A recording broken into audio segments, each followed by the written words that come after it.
सिया राम जय जय राम।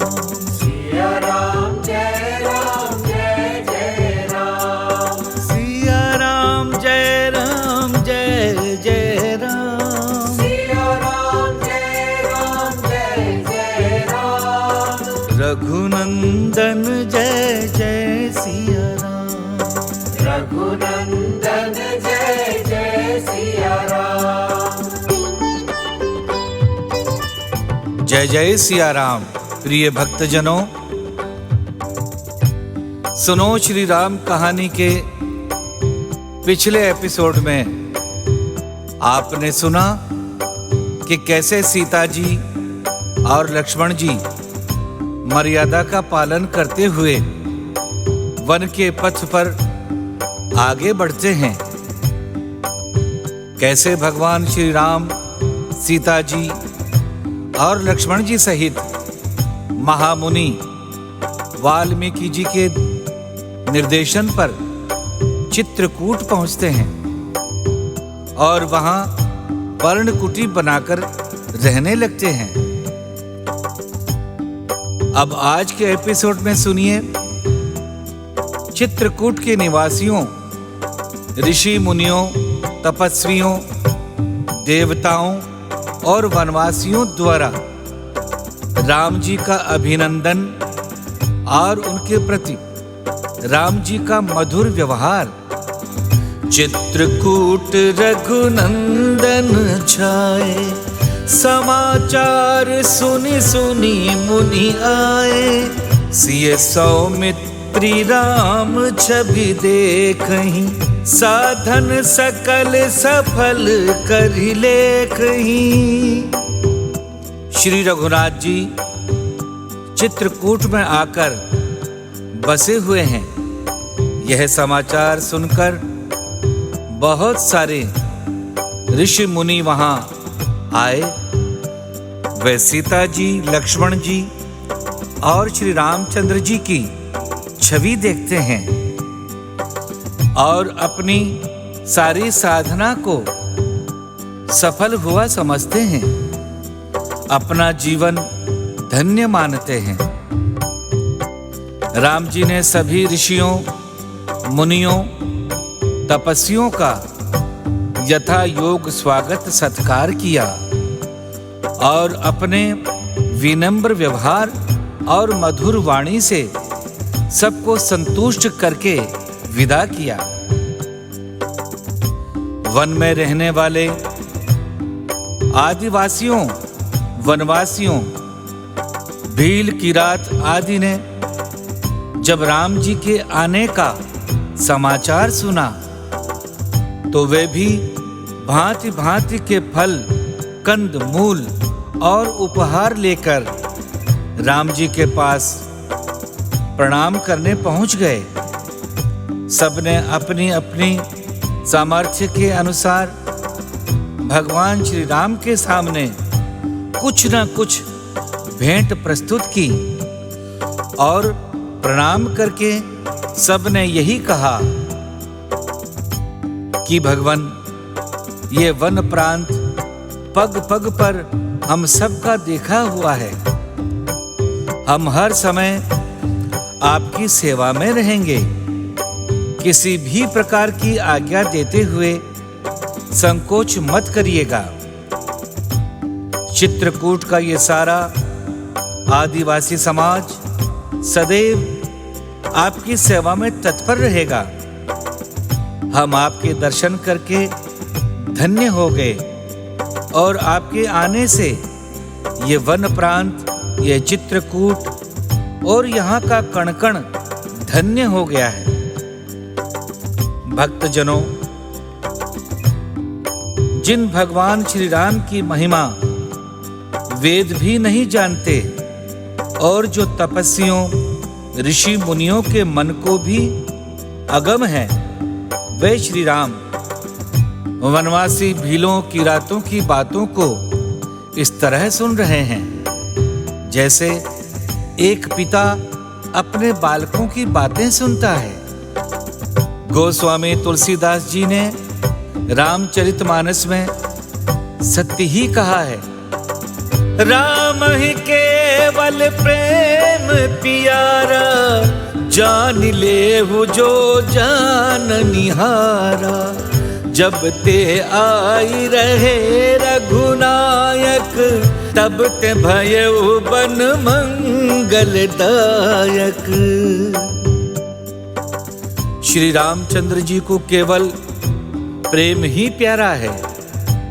जो जानने वाला हो या जानना चाहता हो, वो ये बात जान ले।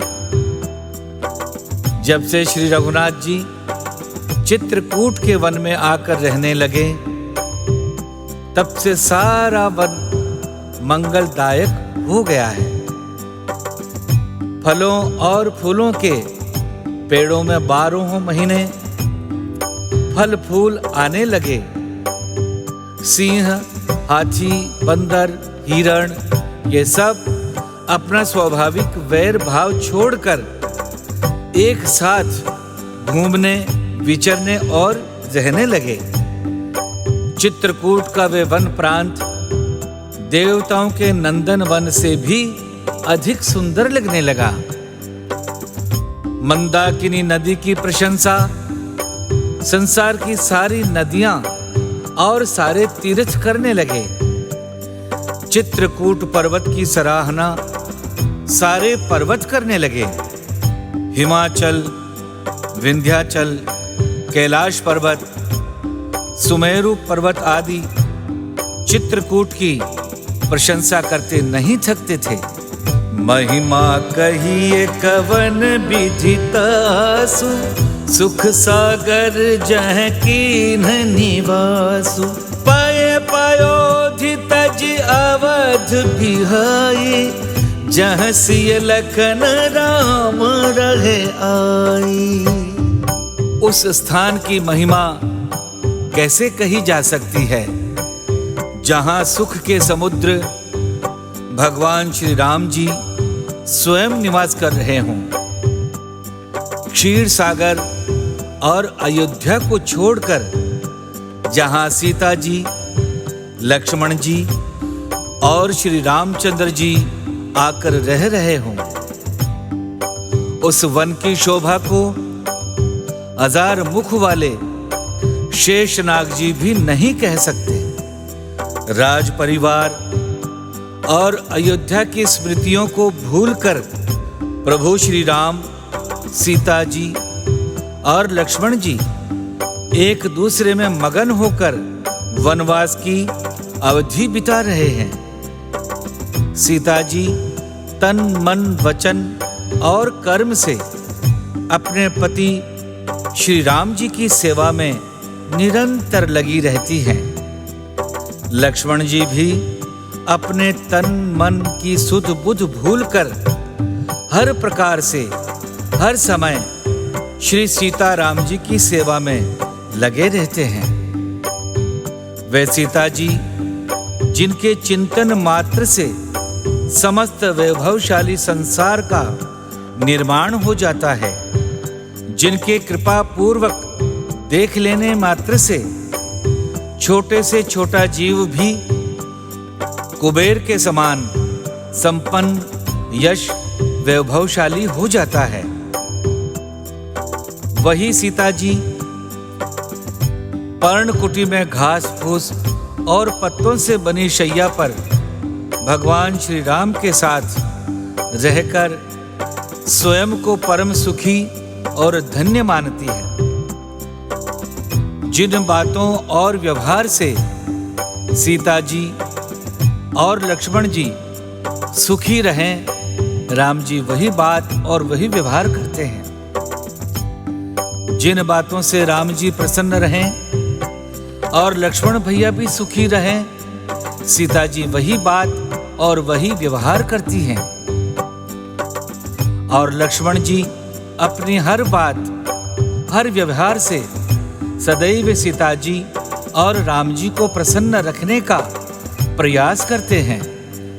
धन्य है ये पारिवारिक प्रेम जो हम सबको हर हाल में एक दूसरे का साथ देने और एक दूसरे को प्रसन्न रखने की प्रेरणा और सीख देता है। जोग वही प्रभु सिय लख नहीं कैसे, पलक बिलोचन गोलक जैसे। से वही लखन सिय रघुबीरहि, जिमि अविवेकी पुरुष शरीरहि। प्रभु श्री रामचंद्र जी, सीता जी और लक्ष्मण जी की वैसी ही साज संभाल रखते हैं जैसे पलकें आंखों के गोलकों की रक्षा करती हैं।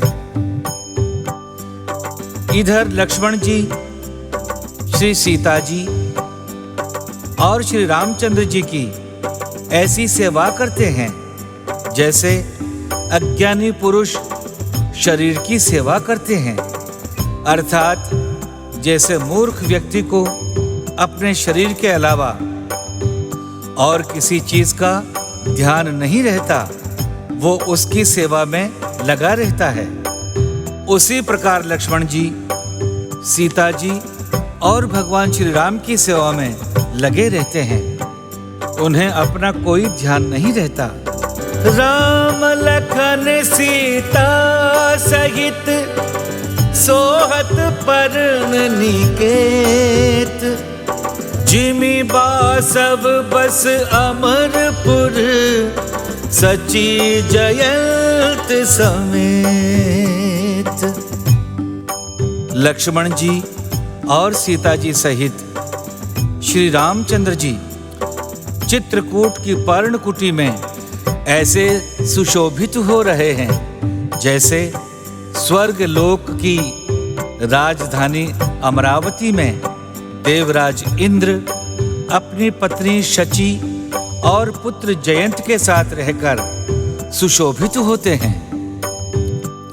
सीता जी और लक्ष्मण जी के साथ विराजमान भगवान श्री राम की यह अद्भुत शोभा देखने के लिए यक्ष, किन्नर, नाग, गंधर्व और स्वर्ग के देवता जब तब चित्रकूट में प्रकट होते रहते हैं और अपनी अपनी सामर्थ्य के अनुसार भगवान श्री राम का यश गान करके उनके अनुकूलता प्राप्त करते रहते हैं। प्रिय भक्तजनों, आज की कथा यहीं तक।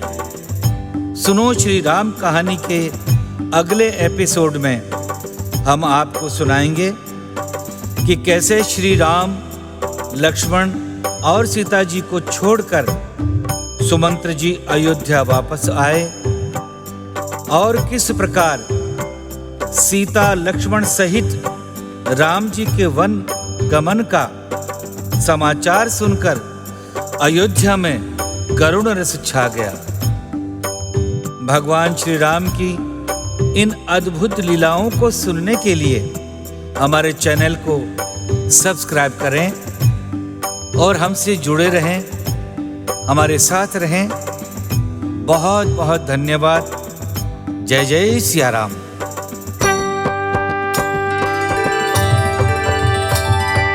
सिया राम जय राम, जय जय राम। सिया राम जय राम, जय जय राम। सिया राम जय राम, जय जय राम। सिया राम जय राम, जय जय राम। रघुनंदन जय जय सिया राम। रघुनंदन जय जय सिया राम। रघुपति राघव राजा राम।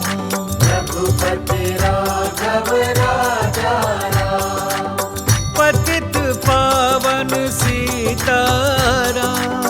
पतित पावन सीताराम। सिया राम जय राम, जय जय राम। सिया राम जय राम, जय जय राम। सिया राम